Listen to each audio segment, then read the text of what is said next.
24 Hours in Belfast with Margaret. Hello, my name is Margaret. I'm a 68-year-old blind woman, and with my friend Kate, we are going to show you 24 Hours in Belfast.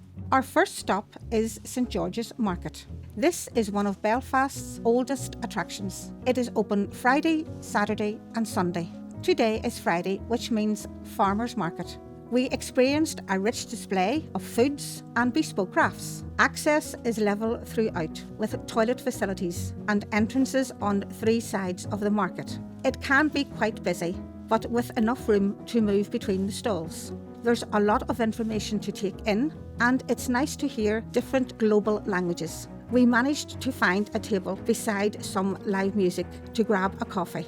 You realise that this market has been here since the 1800s, and the traders still act with the same classic Belfast banter. Next stop is the Ulster Museum, situated in the Botanic Gardens area of Belfast. From the city centre, we got a bus that dropped us right at the doorstep. Our time at the Ulster Museum couldn't have been better.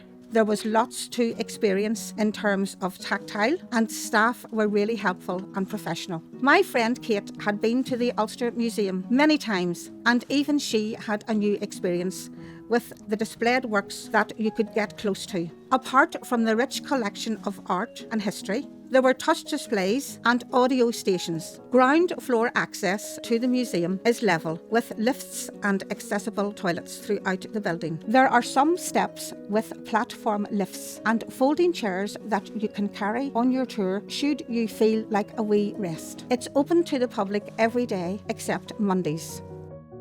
A quick pit stop at the Ulster Museum Cafe, and after a coffee and a freshly baked scone, we headed to the recently refurbished Tropical Ravine, which is next door to the Ulster Museum.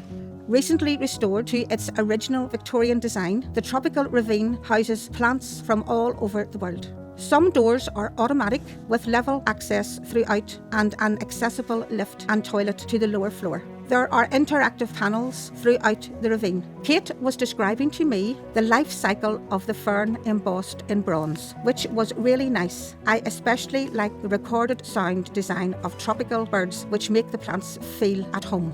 Next, we headed over to the Palm House, which is a white painted cast iron glass house with 8,000 window panes. It was designed by Charles Lanyon and Richard Turner, who later built the Great Palm House at Kew Gardens. There are a couple of steps into the main entrance of the Palm House, with a level access door to the side and grated metal flooring used for drainage. But you need to be careful, especially with a walking or guide stick. There's a rich mix of floral smells, especially in the 2 wings of the Palm House, and lots of colours and exotic plants. We found a couple of chairs and took a moment to enjoy the surroundings. Tonight, we would be staying in the Hastings Grand Central, which is a 5-star luxurious hotel in the centre of Belfast City. Accessible doors with helpful and friendly staff upon entering our room was very spacious, with large bathroom, seating area and emergency cords beside the bed. You can sample some incredible foods in the Grand Cafe or Seahorse restaurant areas of the Grand Central Hotel, or enjoy cocktails in the Observatory Bar, which is on the 23rd floor and offers the most stunning views of Belfast City. We started with mocktails before heading to the theatre. A short 10-minute walk and we arrived at the Grand Opera House. Some of my best experiences have been in Broadway and the West End, and the Grand Opera House in Belfast is on a par with quality and presentation. The foyer and box office is level, very open and very spacious. There are accessible lifts to each of the 3 levels of the Opera House and accessible toilets throughout the building. Tonight was an audio-described performance. On arrival, I was presented with my headset by trained staff. There are a number of bars throughout the Grand Opera House, perfect for meeting up before or after a show. Our seats were on the ground floor and very easy to access. Kate said the view was perfect, and I thought the person describing the theatre audio was clear and professional. The thing I love most about theatre is that everything was live and not pre-recorded. Such a busy day, and I hope you enjoyed this experience.